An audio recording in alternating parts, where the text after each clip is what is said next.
눈이 많이 와가지고 걱정을 많이 했어요. 어제 밤에 눈이 와서 아무도 안 오면 어떡하나. 그래요? 어제 밤에 보면서 걱정을 했는데 이렇게 또 눈이 다 녹고 또 치워지고 다 같이 모여서 예배를 드릴 수 있게 되니까 너무나 좋습니다. 하나님께서 우리 예배를 받으실 겁니다.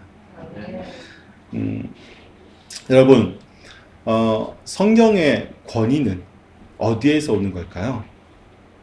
우리는 왜 성경 말씀을 권위 있는 말씀이다 라고 하잖아요. 왜 성경 말씀을 권위 있다고 할까요? 그렇죠. 우리가 성경책이 권위를 가진다는 것은, 성경책이 권위를 가지고 있는 말씀이다라고 하는 것은 이 말씀이 하나님의 말씀인 것을 우리가 믿기 때문입니다. 이것을 믿지 않으면 우리는 사실 성경책을 권위 있다고 얘기하지 않을 거예요. 때문에 성경의 저자가, 성경을 쓴 사람이 누구인가에 대한 문제는 성경의 권위에 대한 매우 중요한, 아주 가장 중요한 부분을 담당하고 있는 거죠.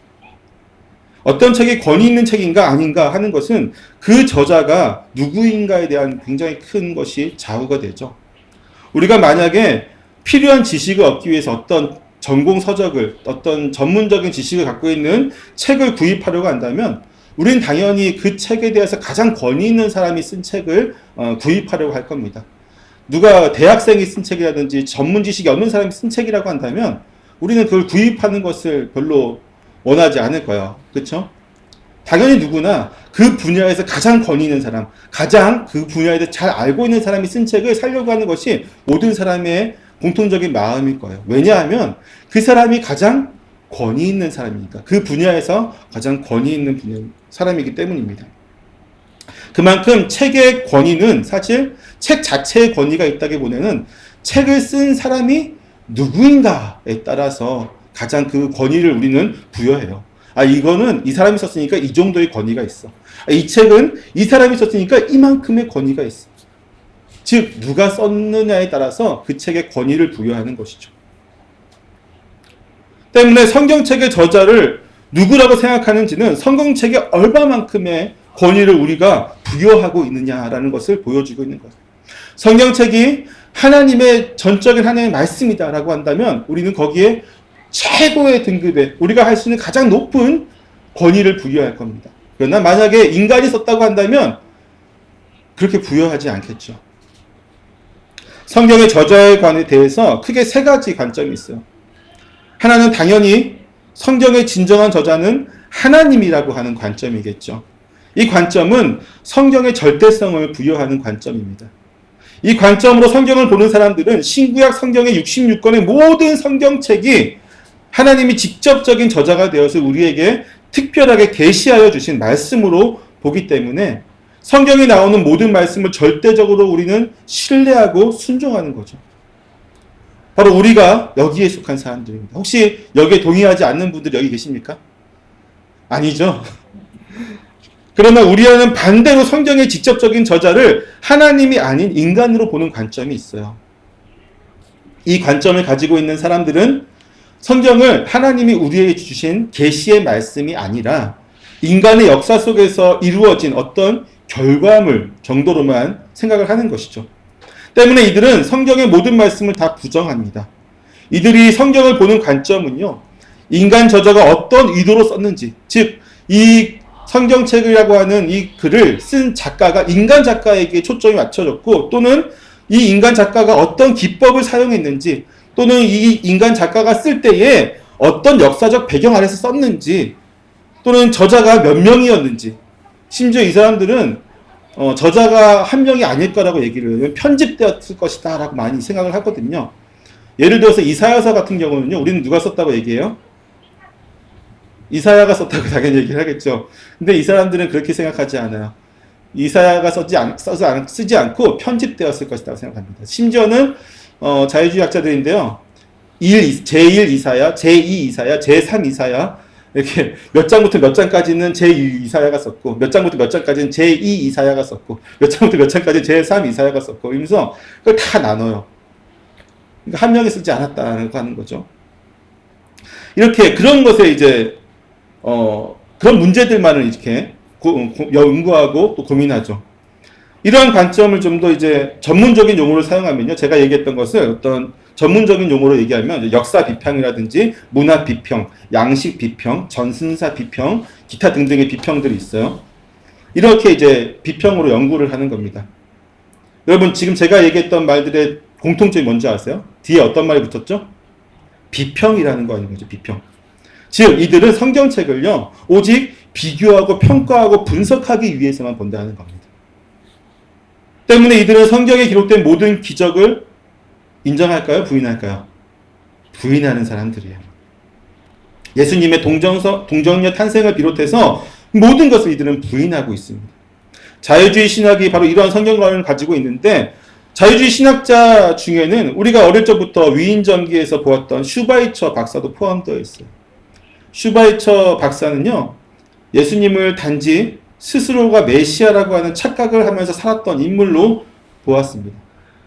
심지어 그의 논문의 마지막에 뭐라고 기록되어 있냐면요. 예수님은 십자가에 달려서 돌아가실 때에 그때서야 내가 착각하면서 살았구나 깨닫고 그러니까 그 전까지는 나는 메시아야. 나는 이스라엘 민족을 구원할 메시아라고 하는 그런 어떤 정신병 아니면 그런 착각 스스로가 그렇게 세뇌를 시켜서 이게 33년을 살다가 마지막에 십자가에 달려 돌아가실 때 내가 실수했구나. 사실 내가 아닌가 보다. 라고 하면서 했던 말이 바로 엘리 엘리 라마 사박단이라고 하는 나의 하나님 어찌 나를 버리시나이까 하는 말을 해보면서 예수가 후회하면서 죽었다라고 논문을 쓰고 신학 박사가 되었죠. 그 사람이.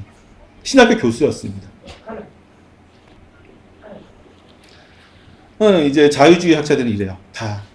제가 지난번에 말씀드렸지만 제가 공부했던 학교의 그 신학학 교수 지난번에 이제 총장하셨던 분인데 우리 그 교수님이 독일에서 신학 공부를 하셨는데 안식년 한 6년 동안 이제 열심히 학교 사역을 하시고 7년째 되는데 안식년 1년을 쉬거든요. 안식년으로. 안식년 때 그래도 스승이니까 이렇게 독일에 가서 스승을 찾아뵙고 뵈니까 독일 스승께서 한 1000마디가 이거였다고 하고 자네 아직도 예수를 믿나. 그래서 왜 그럴까요? 그만큼 성경을 연구하면 예수는 이제 안 믿어도 되는데 이거는 믿는 책이 아니라 분석하고 그런 책이야 라고 얘기하는 거죠. 이게 두 번째 관점이고요. 세 번째 관점은요. 앞에 우리가 얘기했던 두 가지 관점을 절묘하게 섞어놓은 관점이에요. 이것을 우리는 신전통주의 신학이라고 불리는 관점인데요. 전통주의 신학이 바로 우리가 알고 있는 성경을 하나님 말씀으로 전적으로 믿고 있는 신학이라면 이 신전통주의는 이제 새롭게 해석을 하는 거죠. 전통주의를. 이 관점은 독일의 신학자였던 칼 바르트에 의해서 처음 만들어졌습니다. 이 칼 바르트가 이러한 관점으로 성경을 보게 된 것은요. 그가 자유주의 신학과 개혁주의 신학을 동시에 모두 다 공부했던 사람이었기 때문이에요. 그는 원래 사실 자유주의 신학, 원래 독일이 자유주의가 팽배했거든요. 독일이 자유주의 신학이 나온 곳이고 독일이 자유주의 신학이 가장 뿌리 깊은 곳이죠. 이곳에서 공부를 했으니까 당연히 그 사람은 칼 바르트는 자유주의 신학자였어요. 그리고 자유주의 신학을 공부하고 열심히 그것을 가르쳤던 교수였습니다. 신학의 교수였어요. 근데 이때 뭐가 터졌냐면은 유럽 전체에 제1차 세계대전이 발발하게 됩니다. 제1차 세계대전이 반발하고 나서 이 칼 바르트는 고민하게 돼요. 왜? 자유주의 신학으로는 도저히 답이 안 보이거든요. 자유주의 신학으로는 침묵하고 있는 이 자유주의 신학에 실망하면서 그는 하나님의 말씀을 높이고 존중하는 계시신학이야말로 진정한 말씀이다라고 생각해서 다시 계시신학, 즉 전통주의 신학, 개혁주의 신학을 다시 공부하고 그것을 따르게 되죠. 하지만 그는 이 계시신학의 가장 기초가 되는 성경을 보는 관점에서는 자유주의 신학의 한계를 완전히 벗어나지 못하게 되는 거예요. 즉 우리랑 거의 비슷해요. 신정통주의는 우리랑 거의 비슷한데 동정녀 탄생도 믿고 다 믿어요. 그런데 성경을 보는 관점이 자유주의 신학에서 벗어나지 못해서 어떻게 보냐면요. 이 성경책을 역사적인 산물로 봅니다. 똑같이 봐요. 그러나 자유주의 신학자들과 똑같죠. 이 성경책이 역사적으로 어떻게 편집되어지거나 이렇게 어떻게 역사적으로 만들어진 어떤 작품 정도로만 생각하는데 그러나 신자가 하나님 믿는 신자가 성경책을 읽다가 성령의 감동을 주시면 그 부분은 무슨 말씀이냐? 그 부분은 하나님 말씀이다라고 가르칩니다. 그 부분만큼은 하나님께서 성령께서 주셨기 때문에 그것은 하나님 말씀이에요. 그렇다면 여러분 이 성경책 중에서 우리가 감동받지 못한 부분이 있을까요? 없을까요? 없어요? 대단하십니다. 저는 사실 구약에서 읽다 보면은 레위기, 민수기 가면 너무 읽기 힘든데 감동이 안 되죠. 감동 안 된 부분이 있어요. 그럼 감동이 안 된 부분이 있으면 이건 하나님 말씀이 아닌 거죠. 이들의 입장에서는. 신전통주의 입장에서는 감동이 되지 않으면 하나님 말씀이 아닌 게 되는 거예요. 이러한 세 가지 관점이 있습니다. 이 세 가지 성경을 보는 관점 중에서 우리는 첫 번째 관점으로 성경을 바라보고 있습니다. 우리가 성경을 절대적인 하나님 말씀으로 보는 것은 오늘 본문의 말씀에서 분명히 밝히고 있듯이 모든 성경은 하나님의 감동으로 된 것이기 때문입니다. 그렇다면 우리는 이 감동은 무엇인가라는 것을 좀 봐야 되겠죠. 오늘의 말씀의 주제가 바로 이것인데 모든 성경은 하나님의 감동으로 되었는데 이 감동은 무엇이냐? 본문에서 사용된 감동이라는 단어의 헬라어 원어는 테오푸니토스라는 단어예요. 테오푸니토스. 이 단어의 뜻은 하나님이 숨을 불어넣으신이라는 뜻입니다. 불어넣으신. 때문에 본문의 말씀을 정확하게 좀 풀어서 번역을 하게 되면요. 모든 성경은 하나님의 숨을 불어넣으셔서 만드셨다라는 의미가 되겠죠. 성경은 이미 존재하고 있던 어떤 것 안에 하나님의 숨을 불어넣으신 것이 아니라 그 자체가 하나님이 숨을 넣은 혹은 하나님의 영에 의해서 생겨난 것으로 우리는 믿어야만 합니다. 하나님의 숨 혹은 하나님의 영에 의해 성경이 쓰여졌다는 것을 우리가 영감되었다라고 얘기를 하죠. 그래서 우리가 이것을 뭐라고 얘기하냐면 영감설이라고 얘기해요. 영감. 나의 많은 영감이 아니에요. 영적인 감동을 받았다는 뜻이죠. 성령께서 우리에게 감동을 주셨다 해서 우리 영감이라고 해요. 이것을 이제 베드로 같은 경우는 이렇게 진술을 합니다. 베드로 후서 1장 21절인데요. 우리 같이 한번 찾아볼까요? 베드로 후서 1장 21절입니다. 없어요. 네, 찾으셔야 됩니다. 베드로 후서 1장 21절. 찾으셨으면 아멘 합시다. 아무도 안 찾으셨어요? 베드로 후서 1장 21절. 자, 찾으셨죠? 같이 한번 읽어보겠습니다. 시작. 예언은 언제든지 사람의 뜻으로 낸 것이 아니요 오직 성령의 감동하심을 받은 사람들이 하나님께 받아 말한 것입니다. 자, 오직 성령의 감동, 영감된 사람들이 하나님께 받아서 쓴 것이죠. 이것은 우리가 지난주에 배웠던 특별 계시와도 무관하지 않습니다. 계시와 영감은 가장 가까운 관계이기 때문이죠. 성경을 하나님의 특별한 계시로 인식하는 것은요, 성경의 저자들이 성령의 감동하심을 입어서 하나님의 뜻대로 성경을 썼다는 확신이 있어야만 가능하기 때문이죠. 누가 봐도 이것을 사람이 쓴 것을 우리가 알고 있잖아요. 그렇죠? 창세기부터 해서 출애굽기, 레위기, 민수기, 신명기, 모세오경은 모세가 썼다는 것을 부인할 수 없을 만큼 우리는 알고 있어요. 물론 아까 얘기했듯이 자유주의에서는 이것도 모세가 썼다고 얘기하지 않아요. 이것도 편집했다고 얘기하기 때문에 모세가 썼다고 얘기하지 않지만 하여튼 인간이 썼다고 얘기를 하잖아요. 그렇지만 인간이 썼지만 이것이 하나님 말씀이다라고 우리가 고백할 때에는 하나님께서 특별히 그 인간 저자에게 영적으로 감동을 주셨다는 것을 우리가 믿는 거죠. 그래서 우리는 오늘 우리가 이렇게 성경이 하나님의 감동으로 된 것을 믿을 때에 우리는 성경이 어떠한 영감을 통해 성경이 이루어졌고 또 어떠한 법이까지 영감이 되었는가에 대해서 우리는 알아야만 합니다. 우리의 영감의 성격으로 제시된 견해가 세 가지가 있어요. 각각 어떤 것이냐면 기계적 영감, 동력적 영감, 유기적 영감이라고 부르는 이 세 가지 견해가 있습니다. 이 중에서 우리는 어떤 것이 진정한 영감, 즉 진실된 하나님의 숨이 넣어진 것인지를 분별해야겠죠. 첫 번째로 기계적 영감이라는 주장을 가장 먼저 사람들이 했던 것이 기계적 영감인데요. 기계적 영감은 인간 저자들이 기록한 것은 단지 하나님이 구술하신 대로 그대로 그냥 기록한 것 뿐이다 라고 하는 거죠. 즉 인간 저자는 단지 서기에 불과했다라고 얘기하는 겁니다. 성령의 말씀이 흘러가는 통로였을 뿐이지 인간 저자가 한 역할은 아무것도 없다라고 하는 것이 기계적 영감이에요. 이 말이 내포하고 있는 뜻은요, 그들의 정신 상태가 정지되어 있어서 자기들의 기록의 내용이나 형식에 그 어떠한 방법으로도 기여하지 못했다는 것과 성경의 스타일까지도 다 누가 하셨다는 거예요? 성령께서 하셨다라고 하는 거죠. 때문에 이들은 성경은 인간의 생각은 전혀 가미되지 않은 순수한 하나님의 말씀이므로 성경에는 그 어떠한 오류도 존재하지 않으며 만약 성경에 인간 저자의 생각이 가미되었다고 한다면 그것은 성경의 신적 권위를 훼손하는 신성 모독적인 일이라고 생각을 합니다. 아주 극으로 달리는 종교개혁자들이 이런 말들을 했었죠. 때문에 이 기계적 영감을 주장하는 사람들은요, 성경의 권위와 하나님의 권능을 강조하기 위해서 인간의 자유의지를 완전히 무시하게 되어버립니다. 그로 인해서 성령의 역사와 감동을 왜곡하는 우를 범하게 되죠. 사실 성경을 온전하게 바라보게 되면요, 기계 영감이 아니라는 것은 너무나도 분명하게 드러납니다. 왜냐하면 성경 안에는 각각의 저자의 특성들이 너무나도 잘 나타나기 때문이에요.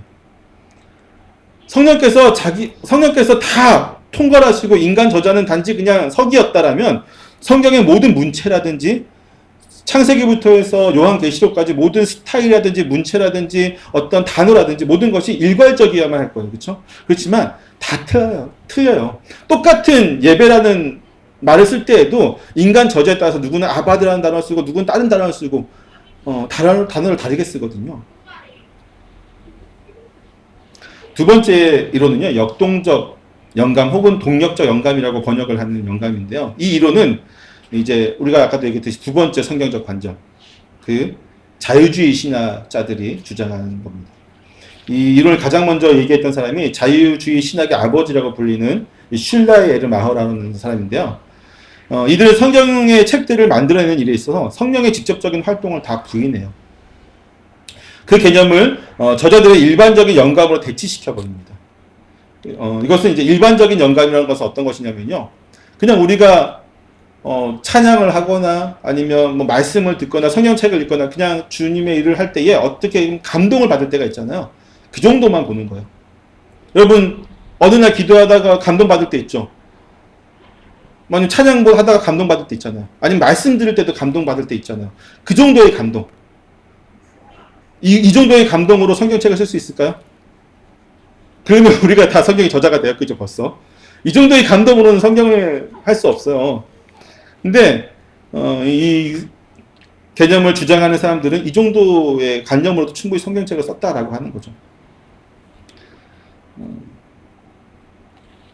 엄밀하게 말해서 이 이론은 성경에서 초자연적인 요소들을 완전히 제거하고 영감 개념을 변형시켜서 그것을 지성적인 영역, 우리가 알 수 있는 이 지성적인 영역으로부터 도덕적인 영역으로 옮겨버립니다. 신약 성경의 기록자들은 거룩한 사람으로서, 이 사람들이 얘기할 때에 신약 성경의 저자들, 이 기자들은 거룩한 사람인 것까지 인정을 하는 거예요. 아까도 얘기했지만 일반적인 그런 영감 속에서 살아갔던 거죠. 그러니까 그렇게 하나님의 감동을 살아갔던 사람이니까 당연히 하나님 앞에 감화된 그런 어떤 말이라든지 생각이라든지 좀 변화가 되었을 거 아니에요. 거룩하게 살아갔으니까. 그러니까 그 사람들이 그런 상태에서 그냥 썼다는 거죠. 그러니까 하나님께서 직접적으로 어떤 말씀을 주신 것이 아니라 하나님께 감동된 상태로 어떻게 살아가다 보니까 어느 정도 좀 변화된 사람, 좀 성화가 우리보다는 좀 많이 된 사람들, 우리보다는 훨씬 성화가 많이 된 상태에서 우리보다 좋은 글을 쓸 수 있었다라고 주장을 하는 거죠. 그러니까 결국은 성화가 많이 됐으니, 우리보다는 성화가 많이 됐으니까 우리보다는 더 하나님의 뜻을 더 많이 성경책에 썼을 것이다 라고 얘기를 하는 겁니다. 영적인 통찰 또는 영적 직관이라고 불리는 이 이론은 영감에 관한 성경의 자료들을 정당하게 다루고 있지 않아요. 또한 이 이론은 성경에서 초자연적인 성격을 빼앗아 버림으로 해서 성경의 무호성을 파괴해 버리죠. 성경은 오류가 있다라고 분명히 얘기를 하는 겁니다. 그리고 세 번째 영감은 뭐냐면 우리가 지금 믿고 있는 영감인데 유기적 영감이라고 하는 거예요. 이 말은요, 하나님께서 성경의 기록자들을 마치 기록자가 펜을 휘두르듯이 기계적으로 사용하신 것도 아니고 그들이 기록하기 원하셨던 말씀을 그들의 귀에 속삭여서 넣으신 것도 아닙니다. 이것은 성령과 인간 저자 간에 서로 유기적으로 협력해서 기록하였음을 강조하는 말이에요. 하나님은 인간 저자들을 있는 그대로 사용하신 거죠. 어떤 로봇으로 만드신 것이 아니라 있는 그대로 사용하십니다. 그들의 성격과 기질, 은사와 재능, 그들의 교육과 문화, 어휘, 문체, 스타일 등을 다 사용하신 거예요. 하나님은 그들을 조명하시고 격려하여 기록하도록 하셨으며 그들의 글 쓴 일에 있어서 죄의 영향을 억누르시도록, 그리고 그들이 언어를 선택하고 생각을 표현하는 일을 유기적인 방법으로 인도하신 것이죠. 이 유기적 영감은요, 성경의 증거와 가장 조화를 잘 이룹니다. 즉, 성경을 읽다 보면 당연히 이렇게 결론이 날 수밖에 없어요. 그래서 성경의 기록자들이 수동적이 아니라 능동적이었다는 사실을 우리에게 분명히 보여주고 있습니다. 예를 들어서 그렇죠. 성경의 기자가 자신이 기록할 것을 먼저 찾아보는 경우도 있었고요. 사무엘서, 열왕기, 역대기 등의 저자들은요, 자신들의 자료에 대해서 거듭 언급하고 있습니다. 자신들이 미리 어떤 자료를 가지고 있었다라고 언급을 하고 있죠. 또한 선지자들의 메시지는요, 일반적으로 역사적 상황에 의해서 항상 결정이 되었습니다. 신약의 서신서들도 그 저자들의 성격이 잘 드러나고 있죠. 시편의 기자들은 종종 자신들의 개인적인 범죄 및 회개의 경험들을 이야기합니다. 또한 둘러싼 위험과 은혜의 구원을 노래하기도 하죠. 즉, 모든 성경에는요, 각각의 저자가 추구하는 혹은 바라는 스타일을 내포하고 있다는 것입니다. 시인과 선지자들의 고상한 시나 정치적인 언어가 있는가 하면 역사가들의 평범한 산문도 있었고요. 이사야의 순수한 히브리어가 있는가 하면 아람어가 섞인 다니엘서도 있었습니다.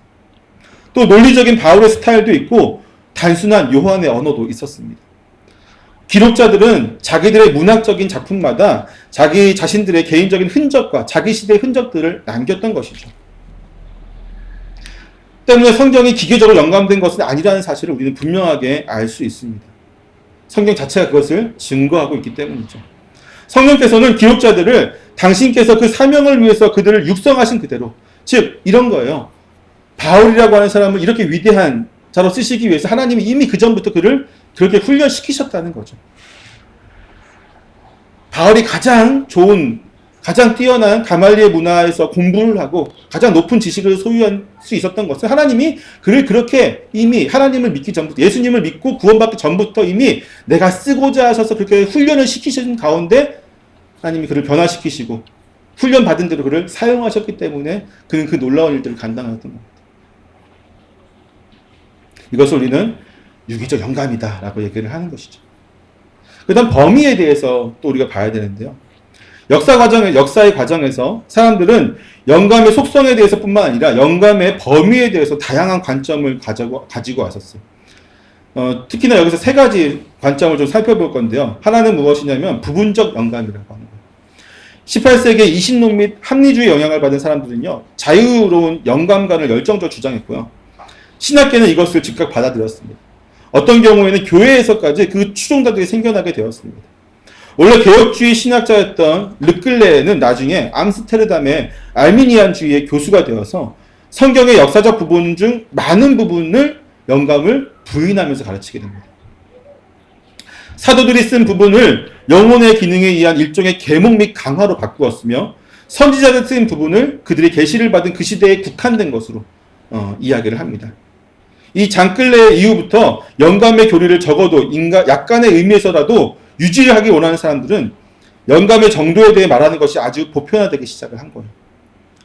그들은 성경을 교리적인 부분과 역사적인 부분으로 나누어 버립니다. 기록자들이 계시를 통해서 접한 본질적인 진리를 담고 있는 부분은 교리적인 부분이고요. 그리고 이 역사적인 부분은 하나님 말씀이 아니다라고 하는 거죠. 영감되지 않았다고 얘기합니다. 그렇지만 합리주의 영향을 더 철저하게 받은 신학자들도 있었는데 그들은 초자연성이 배제된 부분 영감서를 계속 받아들였죠. 그들에 따르면 성경의 기록자들은 단순히 특별한 영적 계몽 및 인도만을 누렸을 뿐이고 그들은 온갖 종류의 역사적, 시대적, 고고학적, 과학적 오류를 막는 데 아무런 보장이 되지 못했다라고 주장을 합니다. 저자들로 하여금 도덕적 문제, 영적 문제에 대해서만 믿을 만한 증인이 되었다는 것이죠. 그 외에 나머지 모든 것은 다 오류투성이다라고 얘기를 합니다. 성경의 이 부분 영감을 채택하는 사람들 사이에는요, 의견의 일치가 하나도 이루어지지 않아요. 저마다 다 틀립니다. 누구는 요만큼만 하나님 말씀이고 나머지는 다 아니야. 누구는 이만큼이야. 누구는 요만큼이야. 누구는 뭐 기록이야. 누구는 뭐 어떤 요 말씀이야 하면서 이 부분 영감을 채택하고 있는 학자들은 생각이 다 틀려요. 천이면 천, 만이면 만, 다 틀린 생각, 같은 생각 가지고 있는 사람 거의 없어요. 자기가 연구한 대로 그냥 요만큼만 하나님 말씀이라고 주장을 하죠. 진짜 어떤 사람은요, 예수님 말씀에 대해서, 우리가 성경을 보면은, 복음서 예수님 말씀이 나오잖아요. 예수님 한 말씀이 아니라고 주장하는 사람도 있어요. 어떤 사람은 전부 다 아니라고 하는 사람이 있고, 어떤 사람은, 야, 그래도 산상수훈 말씀은 예수님 말씀이야. 나머지는 다 아니야. 라고 하는 사람도 있고, 천차만별인 거죠. 이들은, 이 이론이 순전히 주관적이라는 것을 우리에게 보여주고 있습니다. 객관적인 토대를 완전히 결여하고 있다는 것을 아주 분명하게 보여주고 있죠. 왜냐하면 객관적이었으면 통일이 돼야 되는데 통일이 안 돼요. 어떤 형태로 된 것이든 이 이론을 일단 받아들이기만 한다면 그것은 곧 성경을 잃어버리는 것과 같습니다. 여러분, 성경에 따르면요, 우리가 읽고 있는 성경에 따르면 하나님의 말씀은 모든 부분에 똑같이 미칩니다. 믿으십니까? 율법이나 역사서나 시편이나 선지서나 복음서나 서신서나 모두가 성령의 아래에서 똑같이 기록되었다는 것이죠.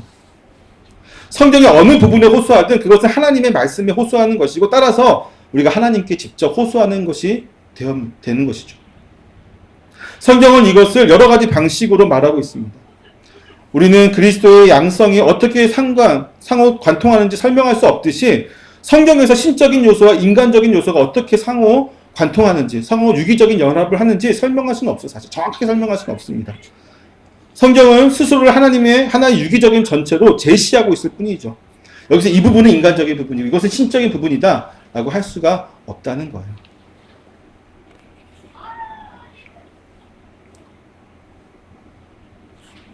인간을 죄로부터 구속하시고 영원한 구원의 복을 주시기 위해서 인간에게 다가오시는 하나님 중심적이고 모든 것을 포괄적이며 전진적으로 전개되는 생각에서 그 통일성을 찾을 뿐이죠. 나누지 말라는 얘기예요. 그러므로 우리는 신적인 것이 끝나고 인간적인 것이 시작되는 곳이 어디인지를 묻거나 또는 인간적인 것이 끝나고 신적인 것이 시작되는 곳이 어디인지 물어서는 안 됩니다. 그것은 인간 안에서 영혼이 끝나고 몸이 시작되는 어딘지를 묻고 있는 것과 똑같은 거예요. 성경은 그 전체가 하나님 말씀인 동시에 사람의 말인 것이죠. 또한 이 부분 영감의 영감교를 완전히 이제 부정하는 데서 반대해서 영감교를 옹호하고자 하는 사람들 가운데 몇몇은 영감교리를 주장하려면 그 교리의 일부를 삭제하여서 언어의 영감이 아닌 사상의 영감을 말해야 된다고 주장하는 사람도 있습니다. 이것을 사상 영감이라고 해요. 그들은 사상은 분명히 신적으로 영감되었으나 그 사상이 옷 입는 언어는 인간 저자가 것이다. 그러니까 하나님께서 어떠한 계시를 통해서 사상과 뜻을 주셨는데 그것을 인간 저자가 자기 마음대로 각색해서 썼다라고 하는 거죠. 그래서 성경책을 읽으면 하나님의 뜻, 그 사상만 받아들이고 나머지 모든 것은 다 인간 저자의 것이다라고 주장을 하는 것이죠. 분명한 것은 근데요, 성령께서는요, 성경을 인간 저자가 쓰게 하실 때에 언어적인 부분도 분명하게 사용하게 하셨다는 거죠. 그래서 우리는 마지막으로 이것을 믿습니다. 축자 영감이라고 하는 것을 믿습니다. 영감의 속성으로는 유기적 영감을 믿고요. 영감의 범위로는 축자 영감을 믿는데, 축자 영감은 무슨 뜻이냐면 기록된 모든 말씀은 다 하나님 말씀이다 라고 믿는 거예요. 창세기 1장 1절에서부터 시작해서 마지막 요한계시록 끝나는 모든 단어 1.1회까지 다 모두가 다 하나님 말씀이다 라고 믿는 것을 우리가 축자 영감이라고 합니다. 이 축자 영감에 대해서 언급을 한다면요, 그 모세 오경은 여호와의 축자적인 전달을 언급하고 있는데 이렇게 얘기하죠. 여호와께서 모세에게 이르시되, 여호와께서 모세에게 일러 가라사대 등의 표현은 직접적으로 하나님께서 말씀해 주셨다는 것을 우리에게 얘기하게 주고 있습니다. 선지자들은 여호와의 말씀을 전달하는 의식을 갖고 있었어요. 선지자들은 여호와께서 자신들을 통해서 말씀하신다는 사실을 의식하고 있었는데, 이사야는 하늘이여 들으라, 땅이여 귀를 기울이라, 여호와께서 말씀하시기를 하고서 그 예언을 시작하고 있고요. 그와 다른 선지자들은 잘 알려진 선지자적인 공식이 있는데 이것은 여호와께서 가라사대라고 하는 거죠. 즉, 이 말씀은 다 여호와 하나님께서 주신 말씀이다라고 하는 것을 분명히 성경은 우리에게 증거하고 있습니다. 사도들은 구약 성경의 말씀과 자기들의 말을 하나님의 말씀이라고 분명히 밝히고 있어요. 성경책에서. 자기가 교훈함에 있어서 자기가 선택한 말이 아닌 성령께서 가르치신 말로 한다고 분명히 말해주고 있습니다. 그리스도께서 자기 안에서 말씀하신다고 주장하고 있고, 또 히브리서는 구약 성경 여러 구절을 인용하고 있는데 인간의 말이 아닌 하나님 말씀으로 또는 성령의 말씀으로 인용하고 있다라고 얘기합니다. 즉 우리는 말씀을 사모해야 되는 가장 큰 이유, 그리고 말씀을 절대적으로 믿어야 되는 가장 큰 이유는요, 이 말씀은 어느 하나 버릴 것 없는 하나님의 온전하신 말씀이기 때문입니다. 믿으십니까? 근데 이걸 안 믿는 사람이 너무 많아요, 여러분. 이미 우리나라에도 안 믿는 사람이 너무 많습니다. 성경을, 하나님 말씀을 아까도 얘기했지, 부분적인 것만 믿고 안 믿는 사람이 있는가 반면에 성경을 부인하는 사람도 있어요. 물론 그 사람들이 주장하는 것들도 몇 가지 이유는 있는데요. 그것이 우리의 한계이고 극복해야 될 부분이기도 합니다. 근데 여러분, 우리가 분명히 알아야 될 것 중에 하나는 무엇이냐면요, 이 축자 영감이라고 하는 것, 모든 말씀은 다 하나님의 말씀이다라고 하는 이 성경은 어떤 성경이냐면 원어 성경을 얘기하는, 원본 성경을 얘기하는 거예요. 원본 성경. 즉 모세가 썼던 그 성경, 오류가 없어요. 그거는 축자된 것이기 때문에. 그리고 누가가 썼던 그 성경, 모세가 썼던 그 성경은 오류가 없어요. 근데 지금 우리가 읽고 있는 이 성경은 오류가 있을까요, 없을까요? 이 오류가 있을 수밖에 없어요. 네. 왜 그럴까요? 원본이 남아있지 않기 때문입니다. 원본은 단 한 개도 발견된 게 없어요, 지금까지. 원본은 발견되지 못했고요. 다 사본이라고 하는, 사본이 뭔지 아시죠? 원본을 베낀 거잖아요. 원본을 베낀 것들만 있어요.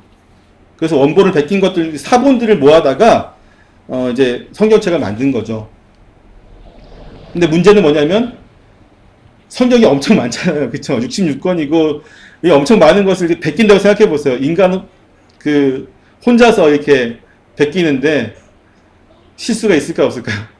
사본마다 조금씩 틀린 거예요, 문제는. 그래서 없음 이렇게 있는 네, 맞아요. 그래서 없음 이렇게 있는 거예요. 중간에 이 절은 뭐 없고 이런 게 있죠. 근데 어떤 성경이 있다 그러대. 그쵸. 그러니까 사본마다 틀려서 그래요. 근데 우리가 선택한 그 사본은 없음이라고. 이 부분을, 그러나 다른 사본은 있어요. 근데 이거를 학자들이 봤을 때에, 그리고 개혁주의 신학자들이 봤을 때 이것을 넣는 것보다 없는 게 낫다라고 생각해서 그렇게 넣은 거죠. 뭐 여러 성경을 보세요. 흠정역 성경은 흠정역이라고 하면 우리나라 말이고, 원래는 킹제임스라고 하니까 그 성경에 보면 다 나와요. 우리가 없음이라고 하는 부분도 다 나오는데, 아무튼 뭐 편집한 사람 마음이야. 성경을, 사본들을 모아서 편집한 사람 마음이죠, 그거.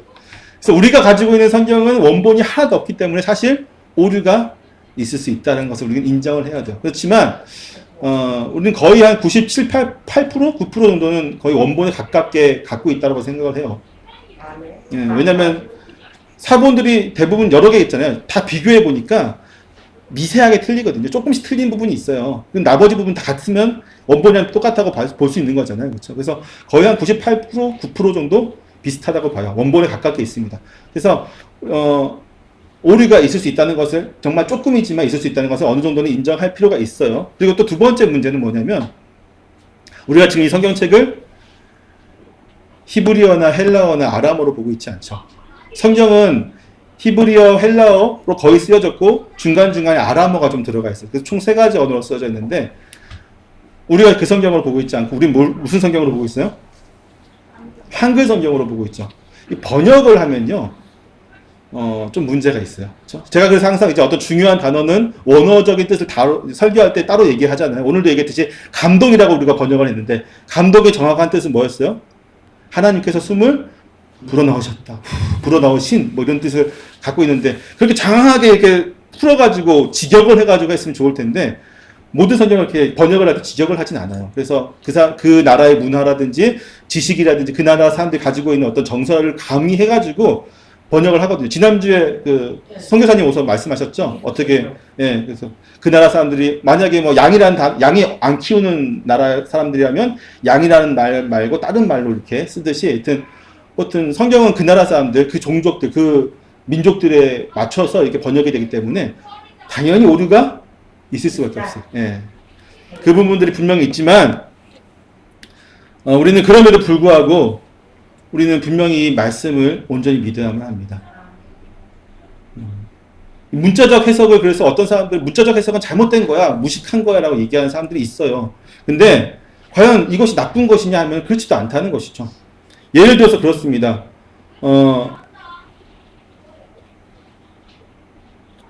그 일제시대 때 이런 사람도 있었어요. 너를 위하여 새긴 우상을 만들지 말고 거기에 절하지 말라 라고 할 때에 이것을 문자적으로 해석한 사람들은 어떻게 했을까요? 예, 신사참배 안 했죠. 그리고 순교했습니다. 근데 이것을 문자적으로 해석한 사람들은, 문자적으로 해석하지 않고 좀 문화적인 해석을 했던 사람들은 십계명이 구약의 율법이기 때문에 오늘날 적용할 수 없어 라고 하면서 신사참배를 타당하게 여기고 했던 것이죠. 이런 예들은 문자적 해석 자체가 잘못된 것이 아니라는 것을 분명히 보여줍니다. 그렇지만 우리가 분명히 또 유기적인 해석을 또 해야 되겠죠. 또한 축자 영감을 따르는 사람 중에도 이 이론을 잘못 이해하고 있는 부분이 있는데 그것은 바로 이 성경을 너무도 맹신하면서 글자 하나하나에 너무 초점을 맞추고 있다는 것이죠. 그러나 우리는 하나님 주신 말씀 가운데 이 말씀이 우리에게 어떻게 역사하는지를 좀 봐야 될 것 같아요. 즉 오늘 말씀은 정말로 여러분에게 하고 싶었던 핵심적인 말씀은 무엇이냐면요. 우리는 성경을 볼 때에 어떤 권위를 부여하고 보는지를 다시 한번 점검했으면 좋겠어요.